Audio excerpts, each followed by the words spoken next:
사람은 이제 더운 여름이 되면 빨리 겨울이 왔으면 좋겠다, 그렇게 생각합니다. 근데 막상 이제 겨울이 다가오면 다시 빨리 여름이 왔으면 좋겠다, 그렇게 생각을 합니다. 얼마나 간사한 마음이냐, 그런 말이에요.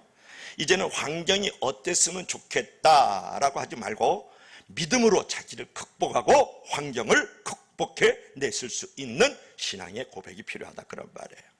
하나님은 여름도 지으셨어요. 하나님은 겨울도 지으셨다고요.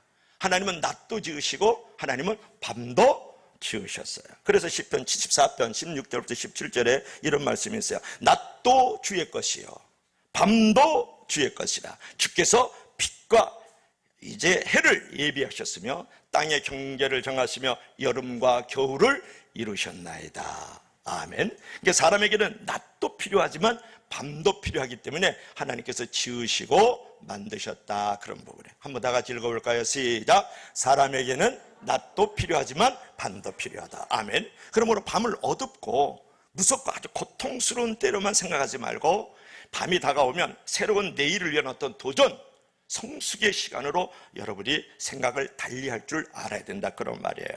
살다 보면 인생의 밤의 때가 오지만 생각을 달리하면 그때가 인생의 도전이고 성숙할 때이고 하나님을 만나는 임재의 자리예요. 그처럼 위대한 믿음의 선진들은 인생의 밤을 손해가 아닌 유익으로 만들어갔다, 그런 말이죠. 자, 오늘 본문을 보면 인생의 밤을 통과했던 한 인물이 나오는데 누구죠? 우리가 아는 대로 사도 바울의 고백이 나오는 것을 우리가 발견할 수 있어요. 그러니까 사도 바울에게는 평생의 어둠이 있었어요. 평생의 가시가 있었는데 그것이 무엇일까요? 그 가시는 간질로 우리가 이제 추정되는데, 그 간질이라는 것은 얼마나 고통스러운 가시였겠어요. 설교하다가 장만동 목사가 푹 쓰러지면서 입에 거품을 누고 눈은 초점을 잊어버리고 말이죠. 손발은 사시나무 떨듯 막 떨고 말이죠. 이런 장면을 생각해 보세요. 얼마나 불쌍해요. 사도 바울이 그랬다, 그런 말이에요. 여러분, 얼마나 사도 바울의 자존감이 상처를 입었겠어요. 얼마나 사도 바울이 어두운 밤을 지냈겠느냐 말이에요. 왜 하나님은 그런 고통스러운 밤을 지나가게 했을까요?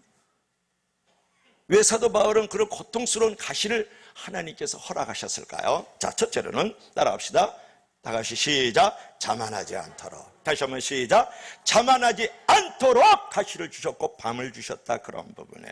자, 12장 7절 한번 읽어볼까요? 다 같이 시작. 여러 계시를 받은 것이 지극히 크므로 너무 자만하지 않게 하시려고 내 육체에 가시 곧 사단의 사자를 주셨으니 이는 나를 쳐서 너무 자만하지 않게 하려 하심이라. 고린도서 12장 7절 말씀. 여기서 뭐라고 말씀하고 있습니까? 여러 계시를 받은 것이 지극히 커가지고 자만하지 않도록 하나님께서 가시를 허락하셨다, 그런 분. 그러면 여러 계시를 받은 것, 이게 무엇일까요? 그것이 바로 1절 2절의 말씀이에요. 1절 2절의 말씀은 그런 거예요. 어느 날 사도 바울이 환상을 봐요. 계시를 봤는데 뭐냐면 이제 천상에 올라가는 거예요. 첫째 하늘은 비행기 다니는 하늘이에요. 그 다음에 하늘에 그 위에 물보가 있다고 생각을 해서 그게 둘째 하늘이에요. 그 너보가 셋째 하늘인데 그것은 뭐라 그럴까요? 천국이죠. 삼층천, 이런 말을 합니다. 그러니까 사도 바울 시대에는 그 셋째 하늘이 바로 천국을 말하는 거예요. 그런데 사도 바울이 거기를 다녀왔다, 그런 말이에요. 몇 년 전에? 14년 전에 거기다 몸 안에 있었는지 몸 밖에 있었는지 하나님만 아신다는 거예요. 그러니까 큰 계시를 받은 거죠. 그뿐만 아니고 사도 바울은 자기가 가지고 있던 손수건을 가지고요, 자기가 둘렀던 앞치면을 가지고 병자에게 던지면 병자가 고침받았어요. 그리고 귀신들이 울며 떠나갔단 말이에요. 얼마나 대단한 사람이에요. 그런데 사도 바울이 말이죠, 이런 큰 계시를 받았어요. 환상을 받았어요. 그럼에도 불구하고 보세요, 뭐라고 말씀하냐면 3인칭으로 얘기를 해요. 내가 갔다 온 것처럼 얘기를 안 해요. 보세요. 2절에 보니까 한 사람이, 3절에 보니까 이런 사람을, 이제 5절에 보니까 이런 사람을 3인칭으로 얘기하면서 아주 겸손한 모습으로 얘기하고 있는 것을 볼 수가 있어요. 그뿐만이 아니고 여러분 6절 보세요. 내가 이 말을 할 때에 다른 사람이 나를 보는 바와, 6절에요. 나를 보는 바와 내게 듣는 바에 지나치게 생각할까 두려워하여 그만두노라. 이게 무슨 말이냐 그러면 내가 삼척천을 다녀왔어요. 14년 전에 다녀왔어요. 근데 내가 이 말을 하게 되면 내 간증을 듣는 사람이, 내 간증을 보는 사람이 지나칠까 봐 두려워서 하고 있지 않았다, 그런 말이에요. 그러니까 사도 바울은 사실은 참 겸손하고 착한 사람이거든요. 근데 왜 이 말을 하게 됐냐 그러면 12장 1절에도 부득불 자랑한다는 말이 나오고 11장 30절에도 부득불 자랑한다는 말이 나오는데, 내가 어찌할 수 없게 자랑할 수밖에 없었던 그 이유가 뭐냐 그러면 거짓 선생들이 자랑을 너무 하는 거예요. 그리고 자기를 대적하는 무리들이 너무 자랑을 많이 하는 거예요.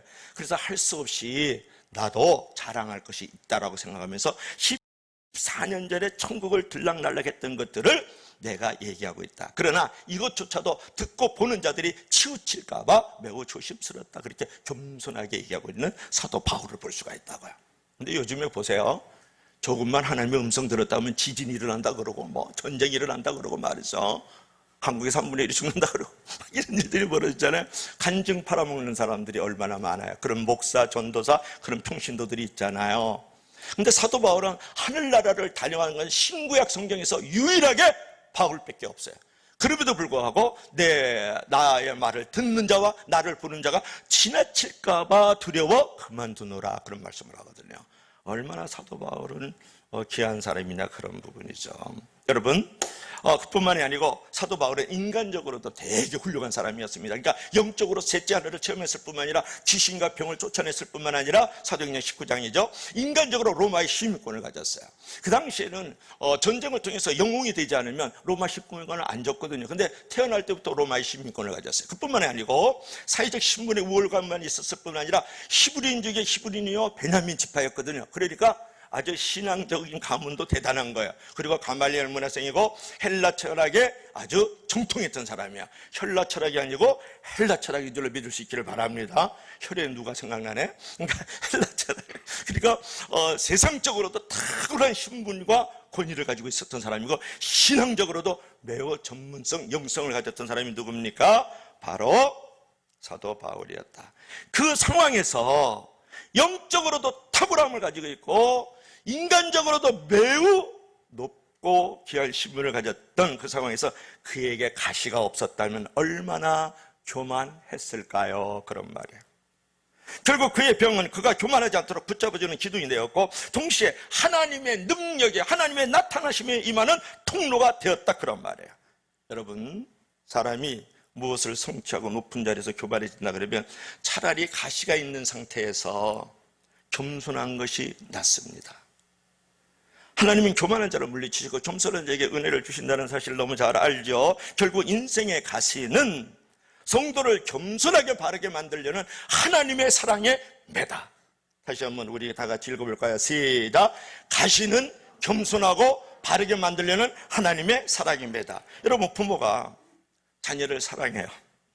필요한 때는 매를 듭니다. 엄하게 매질도 해요. 그러면 매를 맞을 때는 너무 싫지만 나중에 철이 들면 그 매가 사랑의 매임을 이제 깨닫게 되는 것이죠. 여러분, 하나님이 주신 고통의 가시도 마찬가지죠. 그 가시가 없다면 얼마나 마음이 높아졌겠어요. 인생에서 도전이 너무 강해도 쓰러지지만 도전이 너무 없어도 무기력해진다는 사실 여러분 아세요? 적당한 고생은 보약이 되듯이 적당한 가시와 약점은 영혼을 지켜주는 보약이 되는 줄로 믿을 수 있기를 바랍니다. 여러분, 좋은 땅도 햇빛만 비치면 사막이 된다면서요.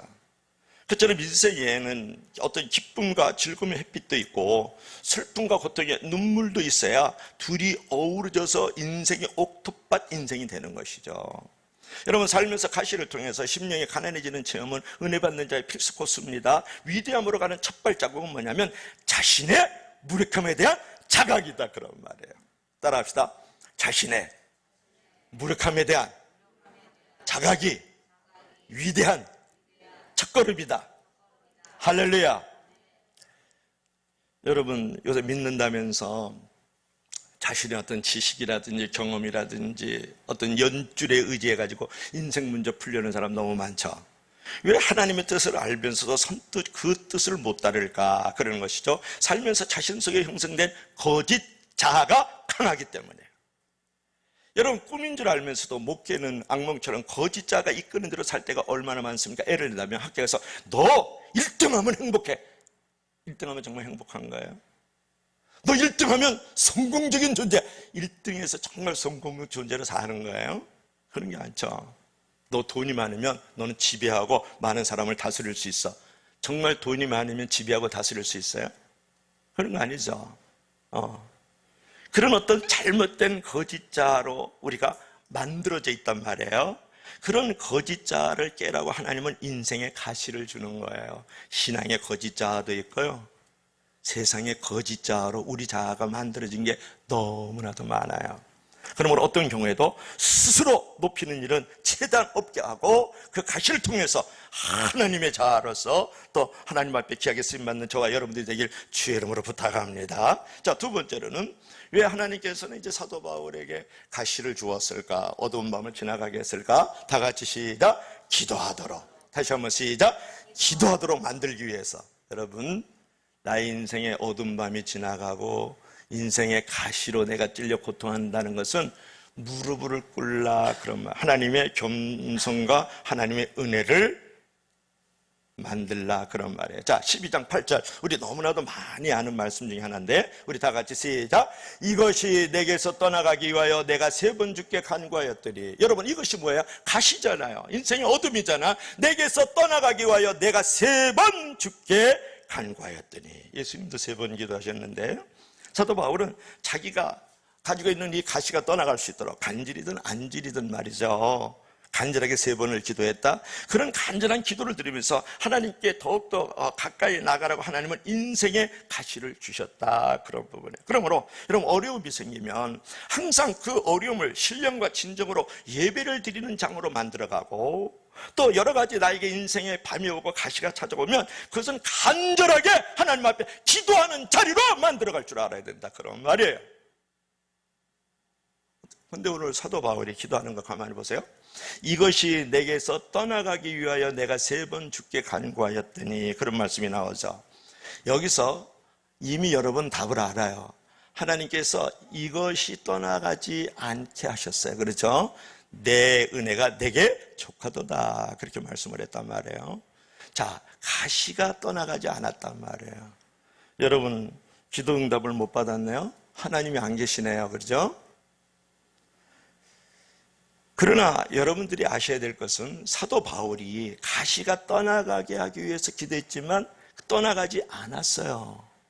그러나 그 가시를 극복해 나가는 존재가 됐다는 것이 중요해요. 조금 이따 더 말씀을 나누겠지만 어떤 상황이 없어지는 게 중요한 것이 아니라 그 상황 속에서도 내가 넘어갈 줄 알고 극복할 줄 아는 힘을 갖는 게 중요하다. 그러면 어떤 사람은 내가 기도하면서 하나님이여 이 짐을 내게서 없어 주시옵소서 이렇게 기도하는 사람이 있고, 하나님이여 이 짐을 내가 지고 할 수 있는 힘을 주시옵소서 기도하는 사람이 있다고. 여러분은 짐을 없애달라는 기도를 많이 하죠. 저도 그런 기도 많이 해요. 그러나 힘을 달라고 여러분 기도해 보신 적이 있어요? 짐은 그 사람, 그 사건, 그 상황 그대로 있지만 내가 넘어갈 수 있는 힘을 달라고 기도해 본 적이 있느냐, 그런 부분에. 가끔 지진이 납니다. 그러면 목사님들이 그런데요, 주일 출석 인원이 많아지고 기도 소리도 간절해진대요. 지진이 일어나면. 그때 한 목사님이 가끔 이렇게 기도한대요. 하나님, 너무 심하게는 흔들지 마세요. 가끔만 흔들어 주세요. 이렇게 얘기를 하는데, 이 사람은 가끔 흔들려야 정신 차리고 기도한다, 그런 부분이죠. 그처럼 여러분, 인생의 문제를 통해서 무엇보다도 먼저 찾아야 될 것은 바로 기도다. 이제 그런 부분. 기도가 없다라는 것은 하나님이 없다라고 인정하는 것이잖아요. 여러분, 하나님을 투명인간 취급하면 어떻게 복된 삶이 여러분에게 찾아올 수 있겠느냐고 여러분에게 묻는 거예요. 여러분, 지금 이제 코로나19 바이러스로 말미암아서 많은 위기와 어떤 절체절명의 어떤 상황들이 우리에게 많이 다가오고 있는데, 1527년, 지금부터 약 딱 400년 전에 루터라는 유명한 우리의 기독교의 조상이 있었어요. 그때는 흑사병이 왔었는데, 그때는 흑사병이 걸리면 3명 중에 1명이 죽어나가는 거예요. 그러니까 유럽의 3분의 1이 죽었으면 한 가정에 적어도 1명 내지 2명은 죽었다. 그때는 사람들을 많이 가족이 있었으니까 얼마나 불행한 때였어요. 이런 치명적 흑사병으로부터 도망칠 수 있는 것인가라는 그런 어떤 제아의 팜플렛을 하나 만들었었는데요. 한번 들어보실래요? 그리스도인이 도망가는 것이 적절한지에 대한 질문을 받고 이에 대한 대답한 글이 있어요. 그리스도인들이 이 흑사병이 나가면 도망갔단 말이에요. 도망가는 것에 대해서 어떻게 이제 대답하는 글인지 여러분 한번 루터의 말을 한번 들어보세요. 당시 어떤 사람들은 전염병은 하나님이 내린 형벌이기 때문에 그것을 피해서 도망가는 것은 잘못되었을 뿐만 아니라 불신앙이다 라고 주장을 했다. 루터는 전염병조차도 하나님의 작정 안에 있는 것은 맞지만 그것을 퍼뜨리는 것은 마귀의 행동이다 그렇게 얘기를 했어요. 그러니까 루터는 스스로 묻고 이렇게 답을 합니다. 집에 불이 났을 때 하나님의 심판이라고 가만히 있어야 되는가? 물에 빠졌을 때 수영하지 말고 하나님의 심판이라고 그냥 물에 빠져 죽어야 되는가? 다리가 부러졌을 때 의사의 도움을 받지 않고 이건 하나님의 심판이야, 저절로 나을 때까지 고통을 받아야 되는가? 그러다면 배고프고 목마를 때 왜 당신은 먹고 마시는가?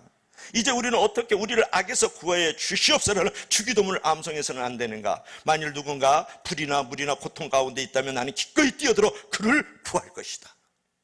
또 루터는 계속해서 말하기를 너무나 경솔하고 분별 없이 하나님을 시험하고 죽음과 흑사병에 대처하는 모든 수단을 무시하는 사람들에 대해서 반론을 제기하는데 그런 사람들은 악의 사용을 멸시하고 흑사병에 걸린 사람이나 장소를 피하지도 않았습니다. 이렇게 하는 것이 마치 자신들의 강한 믿음을 증명하는 것처럼 보여졌다.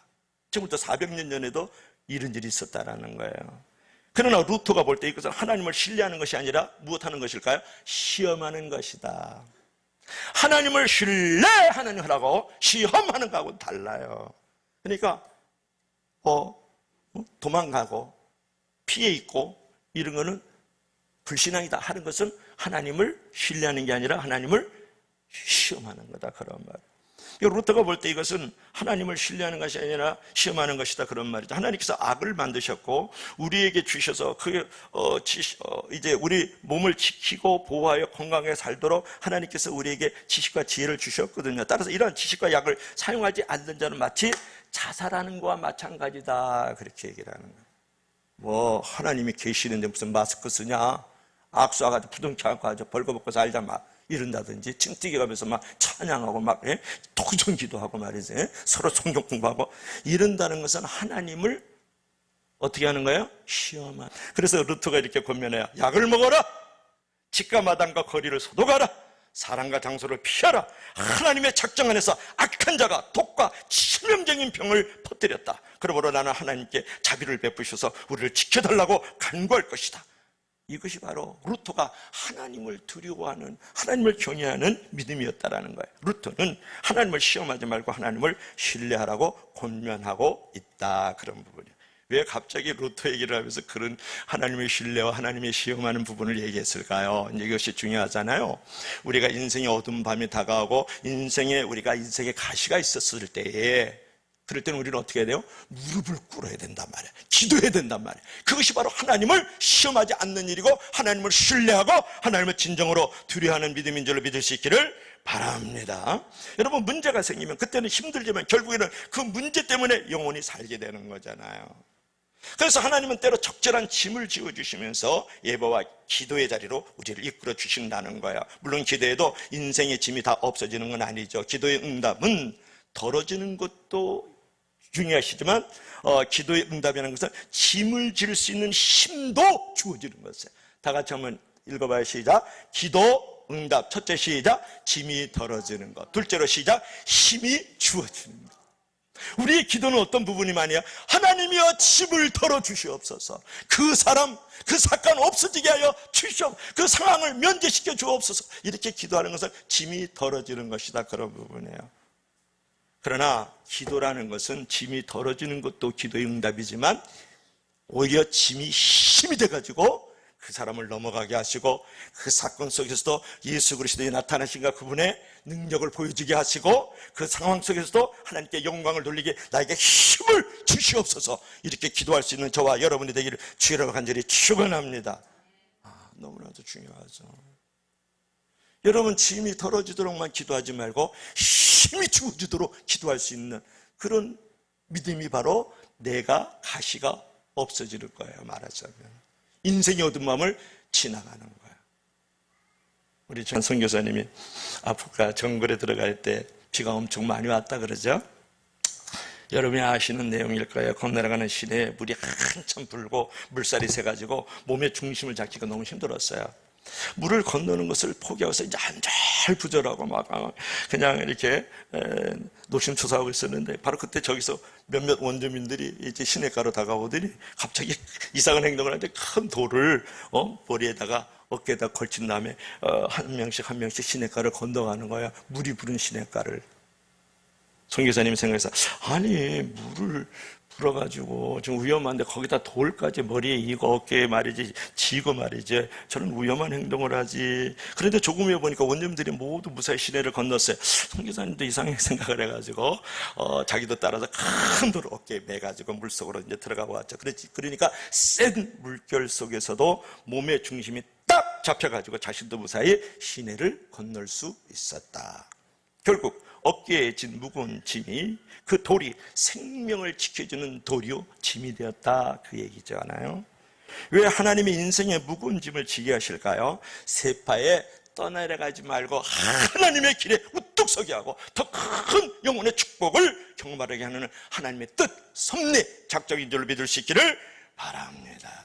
그러므로 자신에게 얹힌 짐을 내려놓으려고 하지 말고 그거 무거운 짐 때문에 자신의 영혼이 사는 것이라고 생각하고 어떤 상황에서도 기도의 줄을 놓지 말고 예배의 줄을 놓지 말아야 된다 그런 말. 그럴 때 가시가 있음에도 불구하고 힘이 있어서 넘어갈 수 있고 그 고통을 참을 수가 없고 인생의 어두운 밤에서도 밤은 있지만 빛 가운데로 걸어가는 인생이 되는 줄로 믿을 수 있기를 바랍니다. 그 짐에 관한 찬양이 있어요. 우리 찬양 한번 불러볼까요? 내 모든 시작 내 모든 시험 무거운 짐을 주 예수 앞에 아뢰이면 근심에 쌓인 날 돌아보사 내 모든 근심 맡으시 아멘. 무거운 짐을 나홀로 지고 견디다 못해 쓰러질 때 불쌍히 여겨 구원해 주리 은혜의 주님 오직 예수. 1절만 하는데 한손씨 1절만 해요. 또 무대에 섰으니까 우리가 또 조금 양보 앤드 배려해서 우리 1절만 한 번 더 합시다. 우리 작정 안에 1절만 하기로 했는데 그때 나와.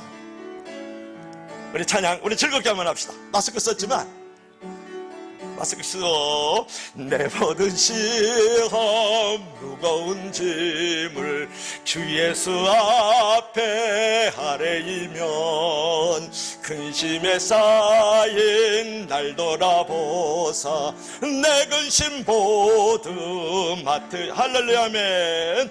무거운 짐을 나홀로 지고 견디다 못해 쓰러질 때 불쌍히 여겨 구원해 주리 은혜의 주님 오직 예수 아멘.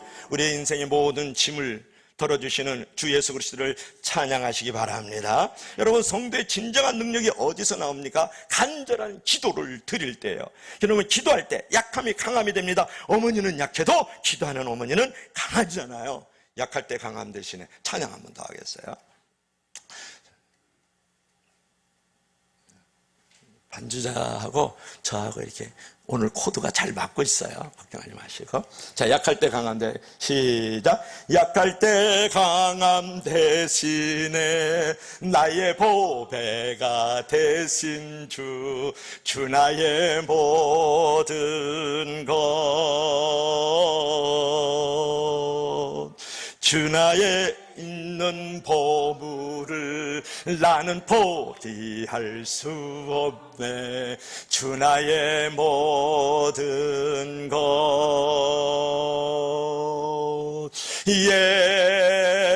예수 어린 양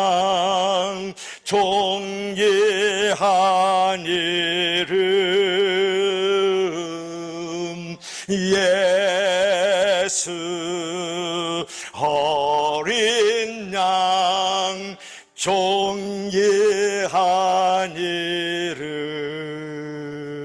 아멘. 여러분, 진실한 기도가 있으면 어떤 것도 성도를 해치지 못합니다. 이제 항상 기도를 앞세워서 어떤 어려운 문제도 그 짐을 힘으로 바꿔가면서 하나님 앞에 그 가시, 이제 어두운 마음을 넘어갈 수 있길 주의 이름으로 부탁합니다. 자, 마지막으로는 세 번째로, 이제 사도 바울의 인생의 밤, 인생의 어떤 가시가 있었을 때 왜 하나님께서 그것을 허락하셨을까가 중요한데, 자, 기도만 하게 했을까요? 너 온전하도록. 이 온전하다는 말은 어떤 말이냐? 완전하게 만들도록. 그리고 이제 완성이 되는 작품으로 만들기 위함으로 하나님께서 가시를 주셨다, 그런 부분이 되는데, 자, 12장 9절 한번 읽어봐요. 다 같이 시작. 나에게 이르시기를 내 은혜가 내게 족하다다. 이는 내 능력이 약한 데서 온전해짐이라 하신지라. 그러므로 도리어 크게 기뻐함으로 나의 여러 약한 것들에 대하여 자랑하리니 이는 그리스도의 능력이 내게 머물게 하려 함이니라. 아멘. 여러분, 왜 사도 바울이 자신의 치유를 위해서 간절히 3번 기도를 했습니까? 남의 병을 잘 고치는 그가 병에 시달리는 것 자체가 만덕이가 되지 않기 때문에 그러잖아요. 만인에게 덕이 안 되잖아요. 그러나 그의 간절한 기도에 하나님은 이렇게 응답을 하는 거예요. 바울아, 내 은혜가 내게 족하도다. 내 능력이 약한 데서 온전해짐이니라. 그렇게 말씀하고 있는 것을 볼 수 있어요. 그래서 바울아, 내 은혜가 내게 족하도다. 내 능력이 약한 데서 온전해진다. 이 온전해진다는 말은 뭐냐면 내가 곧 너의 전부다, 그런 말이에요. 내가 곧 너의 최선이다, 그 얘기를 말씀하고 있는 것이에요. 내 은혜가 내게 족하도다, 이런 말씀은 뭐냐? 내가 너의 전부고, 내가 너의 최선이고, 내가 너의 가장 최적합함으로 환경을 만들어가고 있다라고 말씀하고 있는 거예요. 여러분, 찬송가에도 그런 가사 있잖아요, 그죠? 큰 물결이나 나시지 못하니 그 물결이나 내 더 빨리 간다다. 갑니다. 여러분, 큰 약점이 있으면 고민도 하지만 그 약점 때문에 더 빨리 목적지에 가는 수가 있어요. 결국 하나님께 드려진 약점은 오히려 하나님의 은총의 통로가 되거든요. 그래서 약할 때 곧 강함이 되는 거예요. 오늘 이 말씀 가운데에서 특별히 보면은 9절 말씀 한번 볼까요? 이제 이는 그리스도의 능력이 내게 머물게 하렵니다. 마지막 기절이 참, 마지막 하반절이 은혜가 돼요. 이는 그리스도의 능력이 내게 머물게 하려 함이니라. 여기서 머문다는 말은 뭐냐면 장막을 친다, 그런 말이에요. 한마디로 얘기하면 성막을 만들었다, 그런 말이에요. 여러분, 구약에서는 성막에는 하나님의 영광에 거기에 비치잖아요. 그리고 이스라엘 백성들을 인도에 나갔단 말이에요. 이 머물게 한다는 말은 뭐냐면 성막을 지었다, 그런 말이에요. 그러니까 사도 바울이 왜 그리스도의 능력이 내게 머물게 하려 함이라 이런 고백을 했을까요? 이것은 무엇을 말하냐? 구약의 성막을 하나님의 그 영광으로 그들을 덮으셨을 뿐만 아니라 그들을 인도하고 보호했던 것처럼 이제는 그 약함을 내가 자랑할 수 있는데, 그 가시, 내 인생의 어둠은 바로 예수 그리스도의 능력과 그분의 영광이 나를 인도하고 보호하게 하기 위하여 나는 자랑한다. 무엇을? 약함을. 사도 바울의 고백이 너무너무 위대하잖아요, 그죠? 하나님의 그 영광의 임재가 있고 그리스도의 능력이 나를 인도하고 보호하고 구원의 자리에 가기 위해서 나는 약함을 자랑하고 그 가시를 그대로 받아들이겠다, 그렇게 고백을 하고 있는 것을 발견할 수가 있다, 그런 거예요. 여러분, 지금 어떤 가시에 시달립니까? 물어보고 싶어요. 어떤 사람은 꿈이 좌절된 가시를 가지고 있을 거예요. 어떤 사람은 질병으로 말미암은 가시가 있을 거예요. 어떤 사람은 경제적으로 많이 이제 어려움 가운데 가시가 있을 거예요. 어떤 부분은 자녀 때문에, 어떤 사람은 부부 때문에, 어떤 사람은 이제 부모님 때문에 가시가 있을 수 있어요. 어떤 사업이 안 돼서 가시가 있을 수 있고, 직장 안에서도 여러 가지 불안한 상태에서 가시가 있을 수 있어요. 또는 교회 생활 안에도 여러분의 가시가 있을 수 있어요. 어떤 가시에 시달립니까? 이제 그 가시를 제거하는 데 몰두하지 말고 그 가시를 극복하고 더 큰 은혜의 세계로 나아갈 수 있는 준비가 있기를 주의 이름으로 축원합니다. 그 가시조차도 나를 위대한 작품으로 만들기 위한 하나님의 완성과 하나님의 완전하심이 나를 인도하고 있다는 거예요. 중요한 것은 더 중요한 환경을 가지는 것이 아니라 더 좋은 믿음을 갖는 것이 중요한 것이에요. 다 같이 한번 읽어볼까요? 시작. 더 좋은 환경을 가지는 것이 아니라 더 좋은 믿음을 가지는 것이 중요하다. 오늘날 예수 그리스도를 믿는 많은 무리들이 있지만 그들은 모두가 좋은 환경을 가지는 것을 원해요. 그러나 하나님은 더 좋은 믿음을 가지는 것을 원하고 더 좋은 거룩한 것을 갖는 것을 원하는 줄로 믿을 수 있기를 바랍니다. 오늘 사도 바울이 그러한 고백에 있는 거예요.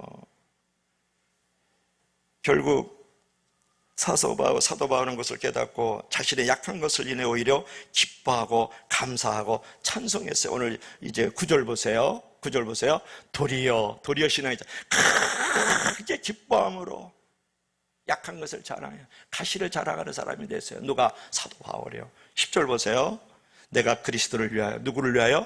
그리스도를 위하여 나의 약한 능욕, 또 궁핍, 박해, 공고를 기뻐한다. 여러분, 사도 바울의 그런 고백이 우리 가운데도 있어야 되지 않을까요? 내가 그리스도를 위하여 받는 능력, 그 고난, 박해, 궁핍, 공고함, 이런 것들을 기뻐할 수 있는 신앙, 내가 그 약한 그 가시로 말미암아서도 오히려 크게 기뻐하는 신앙, 그러한 신앙의 자리에 나아갈 수 있기를 주의 이름으로 간절히 축원합니다. 문제 극복의 최대 비결은 뭐냐? 문제가 있는 그 자리에서 감사하고 찬송하는 것이에요. 이게 찬송하는 거잖아요. 찬송하면 어느새 하나님이 그 찬송 중에 거하고 하나님의 은총이 신비하게 모든 문제를 넘어가고 건너뛰고 이제 이길 수 있는 은혜를 베풀어 주시거든요. 그래서 이스라엘 찬송 중에 거하시는 주여 주는 거룩하시니이다. 시편 20편 3절 너무 유명한 말씀이죠. 이제 여러분 문제 해결을 위해서 간절히 기도하면서 현재 상황에서 먼저 찬송할 줄 알아요. 누구처럼? 사도 바울처럼요. 여러분, 사람은 현재 가진 것에 대해서 감사하지 못하고 항상 그 이상의 것을 바라는 고질병이 있거든요. 그래서 없는 것과 잃은 것에 집착할 때가 너무나도 많이 있어요. 그러나 생각을 하면은 현재 받은 것과 있는 것이 더 많잖아요.